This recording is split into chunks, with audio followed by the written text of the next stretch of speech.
YouTube, how you doing? Chris here. Just want to do a quick tutorial, kind of show my new AR build. Just got done building it about a day or two ago. As you can see, I used some blue parts, and what I wanted to do was make a tribute to the men in blue. I'm actually on the job myself, and I thought this would be neat to do. I've seen some builders on YouTube use colored parts, and kind of just got the idea to do this. So hopefully you guys like it. So we're going to go down here to the stock. That's a Strike Industries Pit Viper stock. Really neat. It's aluminum, lightweight. It's got the QD mount right there for a sling. As you can see, it's got a serrated back. It's a 3-position stock. Right now, it's in its 3rd position. It will extend out this way 2 more positions, so that's kind of neat. However, this stock is it can only fit this buffer tube. Okay, so if you wanted to use a regular commercial or mil-spec buffer tube, this would not fit. However, a mil-spec stock will fit this buffer tube, and it will be its regular 7 position. So we move down. As you can see, I got a Castle nut. This Castle nut is from Midway, just a normal Midway Castle nut. I liked it because of how it was machined. You can see how it's got the holes in it and kind of has the blue show through, so I thought that was kind of cool. Next is it's a Phase 5.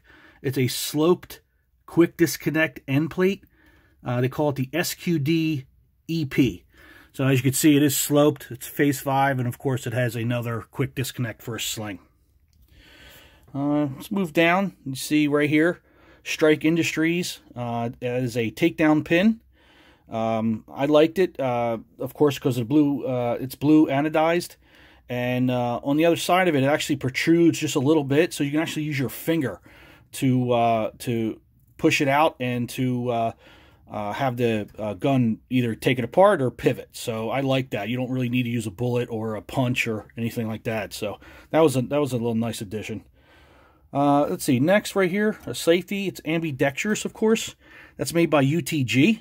UTG, of course, has a blue line. Again, of course, it's ambidextrous because the main selector is on the left side of the weapon. So I think that came out pretty good. Let's see, we'll move down to the advanced trigger guard.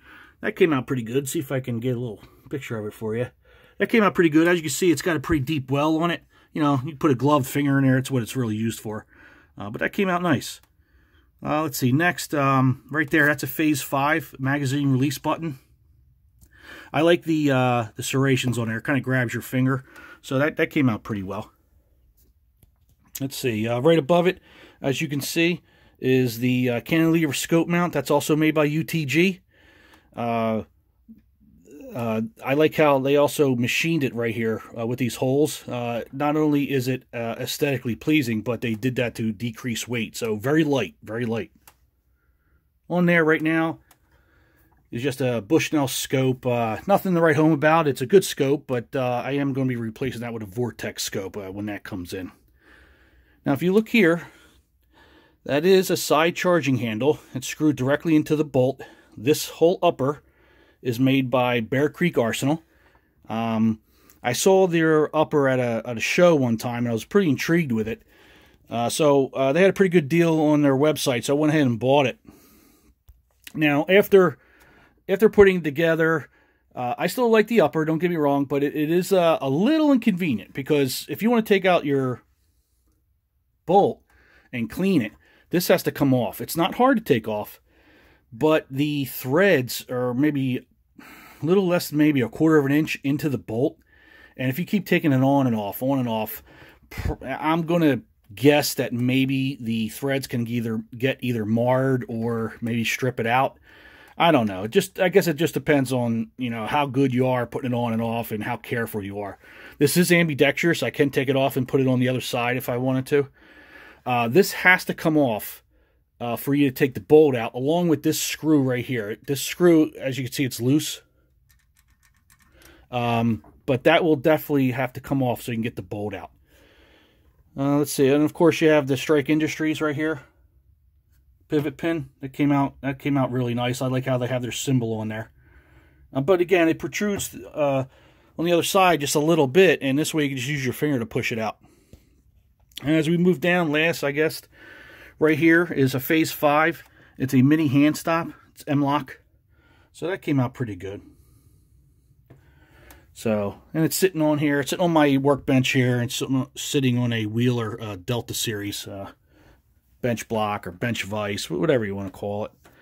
I do have one here too, though. This is what I mainly use to build my my ARs right there. You know, this is nice. It's more for cleaning, but because you need the strength of the vise to hold it. But anyway, this is my it's my bench. You know, that's where I build my rifles. You know, I really enjoy building them. I don't get out as often as I like shooting, but you know, building them is fun. I enjoy that. So, well, anyway, let me know what you think. I appreciate that, and happy building.